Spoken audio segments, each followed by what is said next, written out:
Uh, in your book, also, no,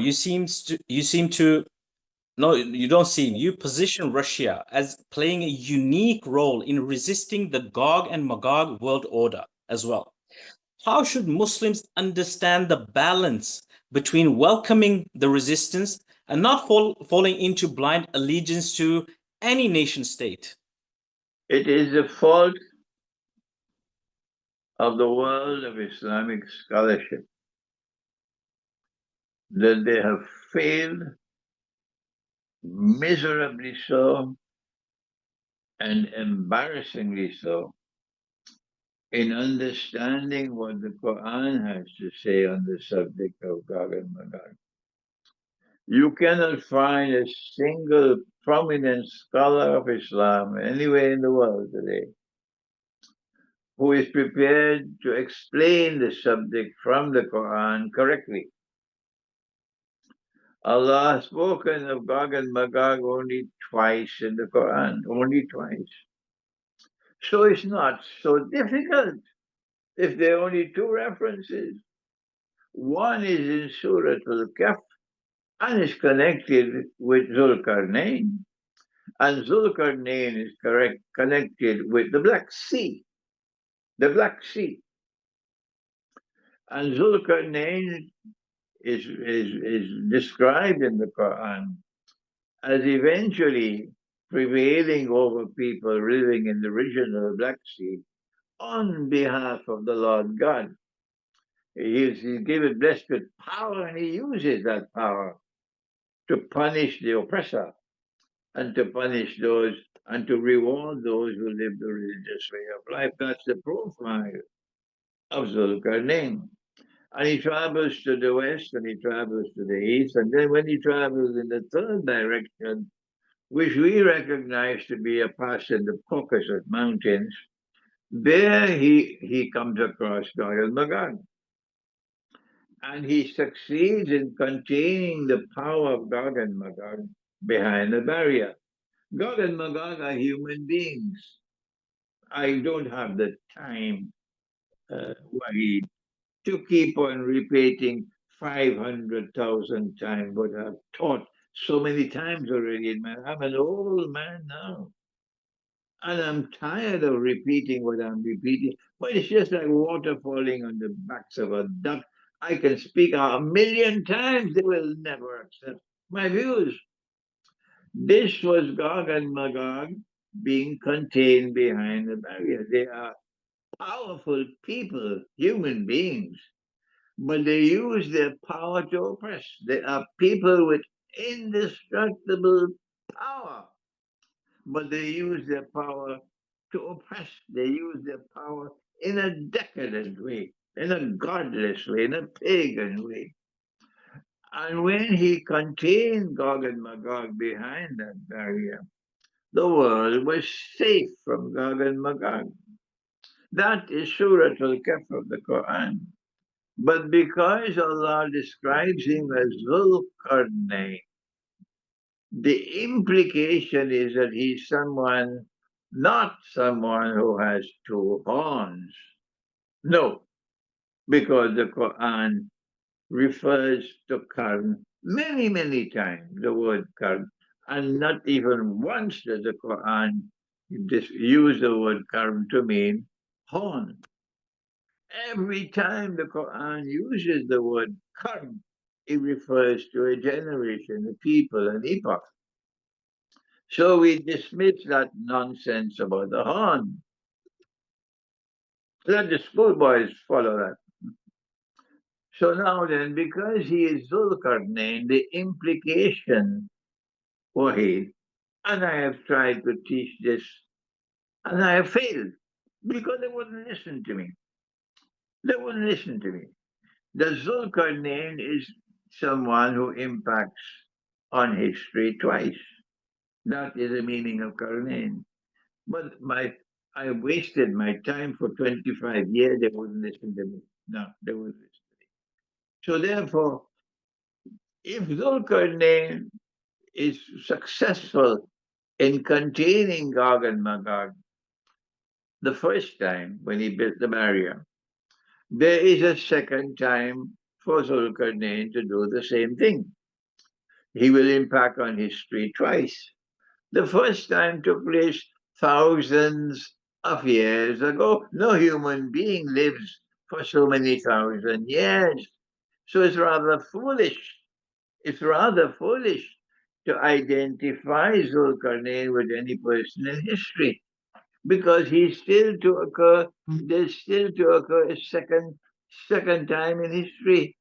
Zulkarnain is going to contain Gog and Magog a second time in history. So I have come to the conclusion, and Allah knows best, that Zulkarnain is most certainly not a historical person, but rather a transcendental being. Good. The Quran goes on to speak about about Gog and Magog for a second time. That's only two times. That's all, two times.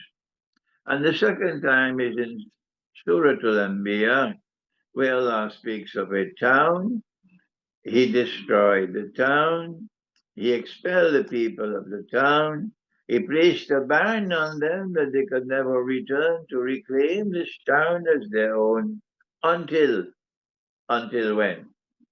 Until Gog and Magog are released, not sent. Released, not sent. Released. Let me repeat it one more time. The Quran says when Gog and Magog are released, not sent, released. At that time, Gog and Magog will not only be released, but they are spread out all over the world. And this, Wahid, for people who have even 2 pounds worth of common sense, would understand, 2 British pounds of common sense. I'm in Britain now, I'm not in Malaysia. Would understand that this is an event which will occur only once in history. Only once in history will mankind witness Gog and Magog when they are released, spreading out all over the world. And with their indestructible power, they take control of power all over the world. And then they proceed to use that power to oppress. They're using their power in a godless way. They're using the power in a decadent way. They're using the power as a pagan people, in contrast to Gog and to Zulkarnain, who has faith in God. So when Gog and Magog are released, these people will be brought back to that town from which they had been expelled. Gog and Magog will bring them back. The question, Wahid, is which town is it? Wahid, I can continue to teach this subject from now until Qiyamah. My people will not accept. They prefer to live in their ignorance, embarrassing ignorance, but they will not accept that there is a simple way that we can recognize which town it is and identify that town. Just simply go to Prophet Muhammad والسلام, because he is the one who identified Gog and Magog with Jerusalem. Our Prophet did that. He said that Allah will destroy Gog and Magog in Jerusalem. So I am on safe foundations when I say that the town is Jerusalem. But my people, the world of Islamic scholarship, they will never accept it. I will die and leave this world, but they will never accept that the town is Jerusalem. So now then, we now have an understanding. Who brought the Jews back to Jerusalem? It's the modern Western world. Modern Western civilization is the civilization of Gog and Magog. I want to keep these words of mine in public until Judgment Day. I want to stand before Allah on Judgment Day proudly declaring that the civilization, modern Western civilization, is the civilization of Gog and Magog. Gog and Magog control power in the West. So there is a second current to take place. And that second current will take place when we see power manifesting itself in the Black Sea. When I met with the Russian foreign minister, Sergei Lavrov, last year, I was surprised to be invited to be part of a small group. I don't know why they invited me to have dinner with him. And when I got a chance to talk at that dinner, I asked, can I speak to you about the Quran in Russia? And he allowed me. But he was astonished when I spoke about the Black Sea and the Quran, because he had no knowledge of that. About that. The Quran speaks about the Black Sea. And the second current will take place when you see power manifesting itself in the region of the Black Sea. But this would be power resting on the foundations of faith, and power which opposes and resists oppression, and which seeks to help those who have faith in God. So when Russia recovered Crimea in 2014, I was in Malaysia and I said, it's time for me to celebrate, because I realized that power has now returned to the region of the Black Sea, and this is power resting on the faith in the one God. And this is power which will resist the oppressor. I realize that we are now on the door of the second current of Karnaim. This was 11 years ago, 11 years ago. Russia today controls power in the Black Sea. And Russia is resisting Gog and Magog, who now control power in Ukraine and who are supporting Ukraine.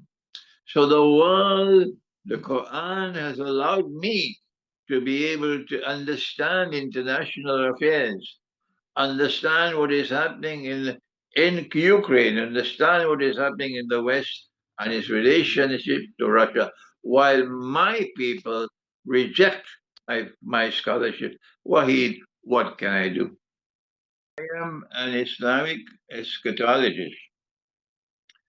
Allah, in His kindness, blessed me to pioneer this branch of knowledge called Islamic eschatology. When I went to Geneva to the Graduate Institute of International Studies with a scholarship to do my PhD in international relations in 1974, I was ahead of everybody else in my class on the road to the PhD. And I asked the director of the institute, Professor Jean Frémont, who loved me like a son, because his son taught me in Trinidad. So Professor Jacques Frémont, who is the director of the institute, he accepted that he will be my thesis director. But I chose a topic I should not have chosen: post-Caliphate Islam and the search for a new Islamic public order, because that is eschatology.